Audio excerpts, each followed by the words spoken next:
말씀을 통해서 여러분과 함께 은혜 나눌 텐데요.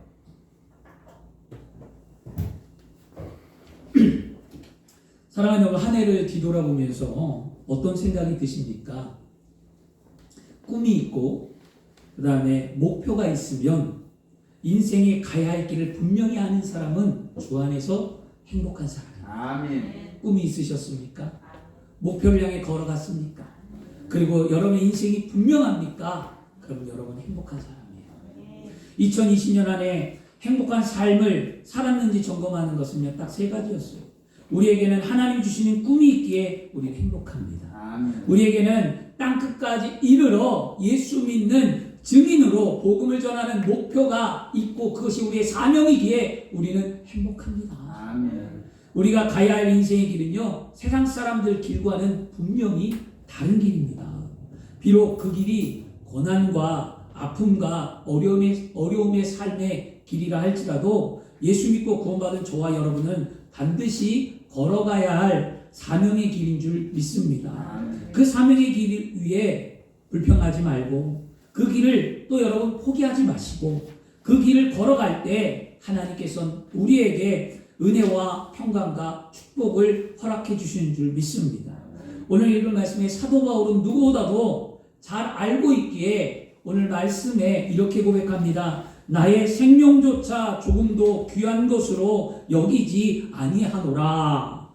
육신의 생명은요, 여러분 우리가 알고 있는 육신의 생명은 이 자연적인 관점에 볼 때 아주 최고의 가치가 있고 소중하며 귀중한 겁니다. 육신의 생명은요. 그런데 신앙적인 관점으로 볼 때 우리 육신의 생명은요, 영생과는 비교할 수도 없는 거예요. 육신의 생명보다도 더 가치 있는 게 바로 우리의 영원한 생명, 영원한 하늘나라를 소유할 수 있는 영생의 생명인 줄 믿습니다. 아멘. 생명은 그리스도를 위해 쓰임받을 때 가장 가치가 있고 귀한 것입니다. 예수 믿고 구원받은 우리 인생 가운데 가장 가치 있는 삶은 주님을 위해 살아가는 삶인 줄 믿습니다. 아멘. 그 삶을 살았기 때문에 나는 행복한 삶을 살았구나.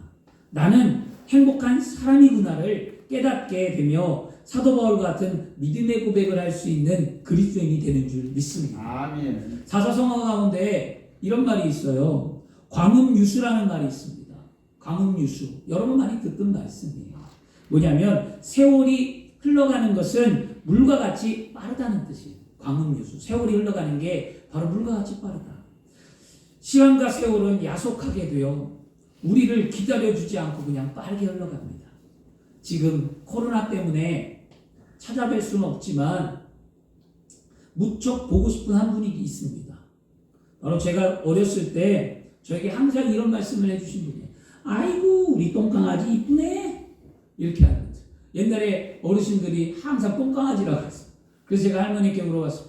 왜 내가 똥강아지냐고. 그랬더니 귀엽다는 거죠. 이렇게 똥강아지들이 강아지인데 막 키우는 똥강아지들이 귀엽다고 항상 어렸을 때마다 그렇게 할머니가 저를 불러주셨어요. 저희 할머니가 그렇게 해주셨는 그 할머니가 생각이 나는데 왜 생각났는가? 세월을 생각하면서 할머니가 늘 하시던 말이 기억에 맴돌았어요. 저희 할머니께서 옛날에 연말이 될 때마다 항상 뭐라고 얘기하셨냐면 이렇게 얘기하셨어요. 아이고 눈 깜짝할 새 1년이 시간이 다 지나갔네. 항상 어르신들이 말할 때 보면 눈 깜짝할 새 1년 지나갔다라고 얘기하더라고요. 그때는 너무 나이가 어려서 그 뜻이 무슨 뜻인지 전혀 몰랐습니다. 그런데 나이가 한두 살 먹고 가정을 이루고 결혼을 하고 자녀를 낳고 조금 살다 보니까 이제 좀 눈 깜짝할 새가 어떤 의미인지를 좀 알겠더라는 거였어요. 허기야 여러분은 저보다 더 잘 알고 계시겠죠. 눈 깜짝할 새라는 게. 제가 교회를 개척하고 담임 목사가 되고 나니 세상 느끼는 것이 무엇이냐면 시간이 이렇게 빠른데 무엇을 나는 했을까? 나는 무엇을 하면서 여기까지 왔지? 눈 깜짝할 새에 벌써 이제 2년이 지나가고 3년째가 되어버리는 거였어요. 개척한 지가. 연말이 다가오면서 새해가 다가올수록 그 생각이 제 머릿속에 가득 찼어요. 그리고 고민하게 됩니다. 하루하루의 시간이 정말 소중하다면 의미 있는 삶을 살아가야 되는데 그렇다면 어떻게 사는 것이 의미 있는 삶일까? 무엇이 가장 가치 있는 삶일까를 생각하며 자신을 뒤돌아보며 고민하며 묵상하며 지금 지내왔습니다. 그러면서 성경에 떠오르는 한 인물이 있었어요. 그 인물이 누구냐면 오늘 사도행전에 함께 읽었던 그 고백의 말을 했던 바로 사도 바울이었어요. 그는 항상 자신의 삶을 무엇으로 비유했냐면요. 그 전도자로서 가치 있는 삶을 살아가고 있는 그가 고백하기를 항상 그는 나의 달려갈 길이라는 말을 썼습니다. 그는 자신의 꿈을 향해 달려갔고요. 그는 자신의 목표를 향해 달려갔고요. 그는 인생에 가야 할 길을 분명히 알기에 그는 멈추지 않냐고 달려가는 그리스도 예수 안에 행복한 삶을 살았던 대표적인 인물입니다. 그래서 고린도전서 9장 24절에도요. 이렇게 말씀합니다. 운동장에서 다름질하는 자들이 다 달릴지라도 오직 상을 받는 사람은 한 사람인 줄 너희가 알지 못하느냐. 너희도 상을 받도록 이와 같이 다름질하라. 달려가라는 거죠. 갈라디아서 2장 2절 말씀에는요. 계시를 따라 올라가 내가 이방 가운데서 전파하는 복음을 그들에게 제시하되 유력한 자들에게 사사로이 한 것은 내가 다름질하는 것이나 다름질한 것이 헛되지 않게 하려 함이라 라고 말씀합니다. 또 여러분이 잘 아는 빌립보서 3장 14절 말씀에는요. 표대를 향하여 그리스도 예수 안에서 하나님의 위에서 부르신 상을 위하여 달려가노라 라고 말하고요. 사도 바울이 마지막 자신이 생애를 마감할 때에 유언처럼 남긴 말씀은 디모데후서 4장 7절 말씀이었어요. 나의 선한 싸움을 싸우고 나의 달려갈 길을 마치고 믿음을 지켰노라. 달려갈 길을 마치고 믿음을 지켰다는 거죠. 이처럼 사도 바울이 가치 있는 삶을 그는 복음을 위해 달려갔다라고 말하거든요. 복음을 위해. 그런데 복음을 위해 달려가는 그의 삶에 있어서 바울은 더 놀라운 것은 내 생명조차도 귀한 것으로 여기지 아니하노라라는 고백을 했습니다. 생명조차도 귀하게 여기지 않는 삶으로 달려갔던 사도 바울은 왜 그렇게 달려갔을까요? 성경은 이렇게 또 말씀해 줍니다. 주 예수께 받은 사명 곧 하나님의 은혜의 복음을 증언하는 일이기 때문이다라고 말해주고 있습니다.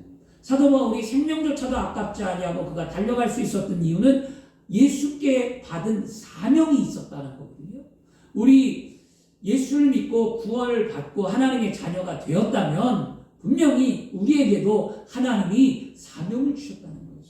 그 사명을 완수하며 나가는 저와 여러분이 되어야 될 줄 믿습니다. 바울의 사명은 예수 그리스도께 위임받은 것이었습니다. 그의 사명은 하나님의 은혜의 복음을 증언하는 일이었으며 세상의 진리를 선포하는 일이었으며 주의 백성을 천국으로 이끄는 일이었습니다. 그것이 그의 사명이었습니다. 그 일이 바울에게는 가장 가치 있는 일이었기에 바울은 평생에 자기 삶을 바쳐 살아왔습니다. 사랑하는 여러분, 이제 우리도 가치 있는 삶을 살아야만 합니다. 2020년 눈 깜짝할 새 지나갔어요. 근데 어떤 가치 있는 삶을 살아오셨습니까? 어떻게 살아오셨습니까? 그냥 세월이 흘렀습니까? 아니면 목표가 있었습니까? 꿈이 있었습니까? 내가 진짜 내 이름 석자를 걸고 살아온 인생 가운데 가치 있는 삶을 산 한 해였다라고 자부하며 말할 수 있습니까? 한 번 사는 인생 후회하지 않는 삶을 살아가야 할 줄 믿습니다. 아멘. 새로운 해를 맞이하는 여러분, 한 해가 지나갈수록 더욱더 깊이 깨닫고 다시 다짐하며 새롭게 출발하기를 축원합니다. 아멘. 꿈이 있고 여러분 목표가 있고 인생에 가야 할 길이 분명히 아는 사람은 주 안에서 행복한 사람입니다. 오늘 다시 꿈을 가지시고 오늘 다시 목표를 세우고 오늘 다시 그 길을 걸어가십시오. 다시 믿음으로 꿈을 꾸고 다시 믿음으로 목표를 세우고 다시 믿음으로 그 길을 걸어갈 때에 하나님이 주신 은혜와 평강이 우리 안에 넘쳐나는 줄 믿습니다. 아멘. 말씀을 준비하면서 저는 성령 외에 세상에 가장 가치 있는 삶을 살았던 사람이 누굴까 생각하며 찾아봤어요. 물론 세상에는요 가치가 있고 존경을 받으며 훌륭한 일을 할 사람들이 너무나 많습니다. 그런데 참 그리스도 안에서 예수를 믿으면서 요 근래에 누가 있을까 고민하며 찾아봤어요. 한참을 찾아보다가 문득 떠오르는 사람이 있었어요. 누구냐면 예전에 설교할 때 그 예화로 인용해갖고 함께 나누었던 설교가 있었습니다. 누구냐면 바로 이지선 자매의 이야기. 지선아 사랑해 라는 중에서 나온 그 이지선 자매의 간증이 이렇게 쓰여 있어요. 저는 짧아진 8개의 손가락을 쓰면서 사람에게 손톱이 얼마나 중요한 것인지 알게 되었습니다. 1인 10역을 해내는 엄지손가락으로 생활하고 글을 쓰면서 엄지손가락을 온전히 남겨주신 하나님께 감사했습니다. 눈썹이 없이 무엇이든지 여과 없이 눈으로 들어가는 것을 경험하며 사람에게 이 작은 눈썹마저 얼마나 필요한 것인지 알았고, 막대기 같아서 굳어버린 오른팔을 쓰면서 왜 하나님이 관절을 모두 구부러지도록 만드셨는지, 손이 귀까지 닿는 것이 얼마나 중요한 일인지 깨달았습니다. 온전치 못한 오른쪽 귓바퀴 덕분에, 귓바퀴라는 게 귀에 물이 들어오지 않도록 하나님이 정교하게 만들어주신 거라는 사실을 알게 되었고, 잠시지만 다리에서 피부를 많이 떼어내 쩔룩쩔룩 걸으면서 다리가 불편한 이들에게 걷는다는 일 자체가 얼마나 힘든 것인지 느낄 수 있었습니다. 무엇보다도 건강한 피부가 얼마나 많은 기능을 하는지, 껍데기일 뿐 별것 아니라고 생각했던 피부가 우리에게 얼마나 소중한 것인지 알게 되었습니다. 그나마 남겨주신 피부들이 건강하게 움직이는 것에 감사했으며, 하나님이 우리의 몸을 얼마나 정교하게 세심한 계획 아래 만드셨는지 온몸으로 체험했습니다. 그리고 감히 내 작은 고통 중에 예수님의 십자가의 고통을 100만 분의 1이나마 공감할 수 있었고, 너무나 비천한 사람으로, 때로는 죄인으로, 얼굴도 이름도 없는 초라한 사람으로 대접받는 그 기분이 또한 어떠한지 알 수 있었습니다. 이제는 지나간 고통마저 소중하게 느낍니다. 그 고통이 아니었다면 지금처럼 남들의 아픔에 진심으로 공감할 가슴이 없었을 테니까요. 누구도 어떤 삶에도 죽는 게 낫다라는 판단은 옳지 않습니다. 추운 겨울날 아무런 희망 없이 길 위에 꼬꾸라져 잠을 청하는 노숙자도, 평생을 코와 입이 아닌 목에 인공적으로 구멍을 뚫어 숨을 쉬는 사람도, 아무도 보는 이 없는 곳에 자라나는 이름 모를 들풀도, 하나님이 생명을 허락하신 이상 그의 생명은 충분히 귀중하고 존중받아야 할 삶입니다.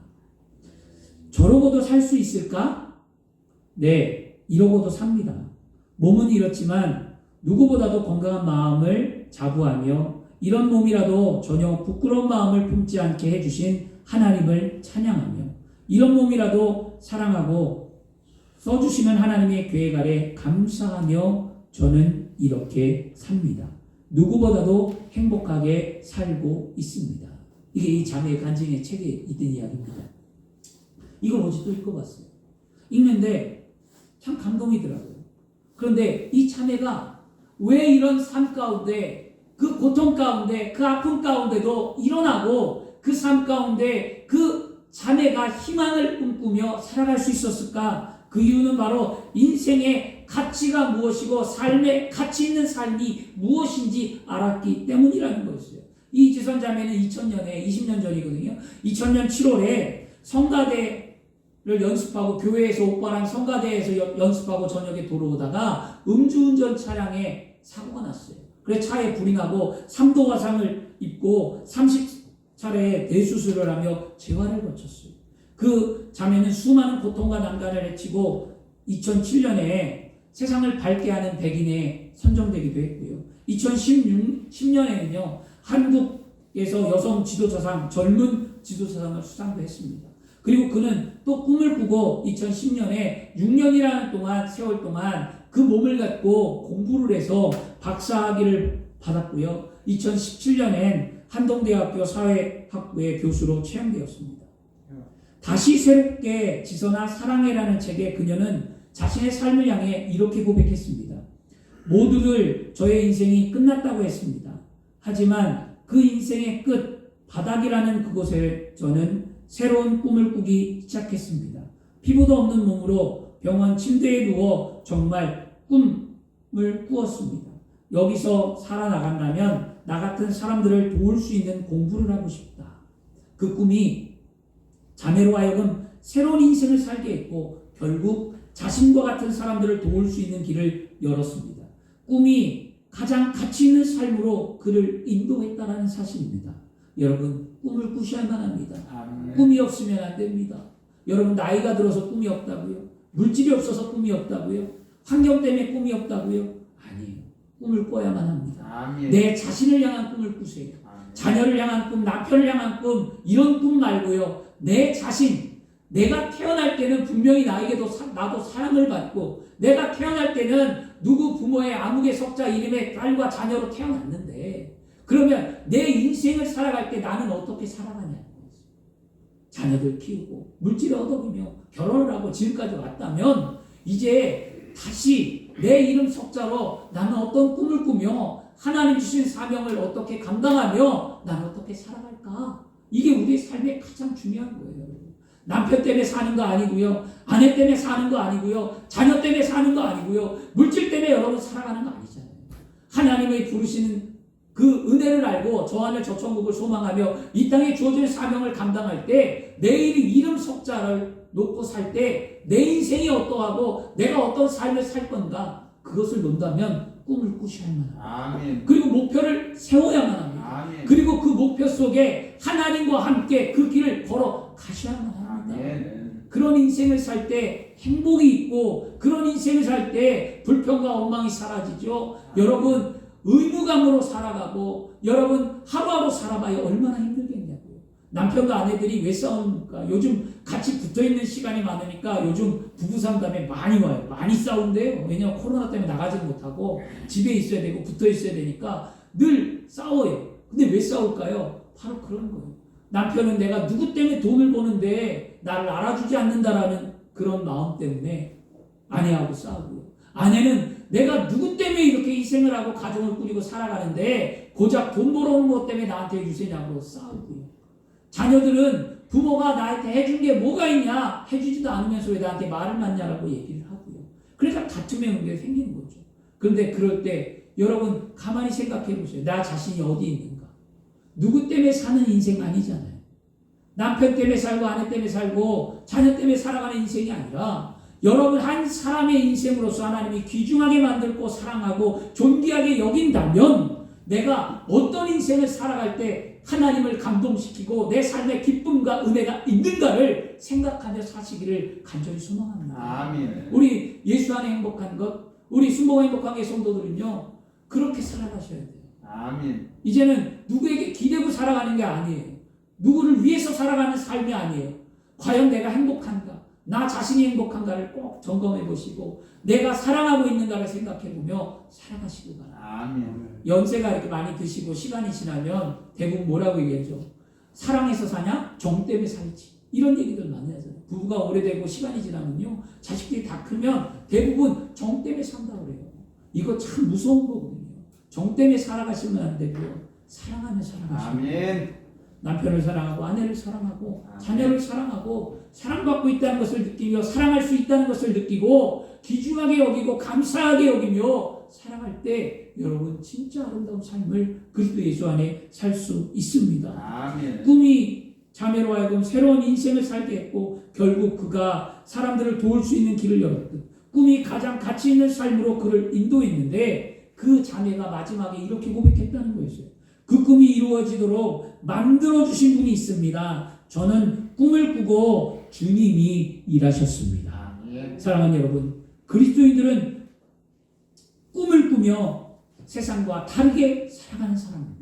여러분이 꿈을 꾸면 주님이 일하십니다. 아멘. 세상은 나 혼자 꿈을 꾸고 그 꿈을 이렇게 혼자 아둥거리고 바둥거리는 인생이 세상의 인생이라면 예수를 믿고 구원받은 저와 여러분들의 꿈은 아둥거리고 바둥거리고 사는 세상과 다르게 하나님이 일을 행하시고 주님이 나를 돕고 성령의 길을 밝히는 은혜 가운데 살아가는 저와 여러분의 믿음의 삶이 되는 줄 믿습니다. 아멘. 여러분 그리스도인들은 주님의 믿음의 꿈을 꾸시고 예수님 안에서 예수님 때문에 제2의 인생을 새롭게 가치 있게 살아가는 복된 삶이 되어야 될 줄 믿습니다. 아멘. 여러분 가치 있는 삶을 살기 위해 지금 어떤 꿈을 꾸고 계십니까? 여러분, 무엇이 가장 가치 있는 삶이라고 생각하며 살고 계십니까? 주님 손에 붙들릴 때 가장 가치 있는 삶인 줄 믿습니다. 고린도후서 5장 8절 말씀에 우리가 담대하여 원하는 바 차라리 몸을 떠나 주와 함께 있는 그것이라 라고 말씀합니다. 일시적인 것을 위해 내 삶을 투자하는 것이 아니라 영원한 것을 위해 투자하는 것이 가장 가치 있는 삶인 줄 믿습니다. 일시적인 것, 이 땅에 사는 건 일시적인 나그네 삶입니다. 이 일시적인 나그네 삶을 향해 투자하고 몸부림치며 살지 마시고 여러분 영원한 나라 하늘나라를 소망하며 저 하늘 저 천국에 갔을 때 쌓아들 보화와 금음이 있고 주님 앞에 충성됐다고 말하고 주님이 나를 안아주시고 주님 곁에 갔을 때 인정받는 그런 삶을 향해 우리는 노력을 하며 살아가셔야 될 줄 믿습니다. 가장 가치 있는 삶은 하나님의 꿈이 나의 꿈이 되는 것, 하나님의 비전이 내 비전이 되는 삶이 가장 가치 있는 삶이에요. 그렇다면 하나님의 꿈과 비전은 무엇입니까? 복음으로 영혼을 구원하는 겁니다. 예수님의 증인이 되는 겁니다. 하나님의 나라를 완성해 나가는 것이 바로 하나님의 꿈과 비전입니다. 여러분, 복음을 위해 영혼을 위해 사셨습니까? 예수님의 증인된 삶을 2020년 살아오셨습니까? 하나님의 나라를 위해 2020년 살아오셨습니까?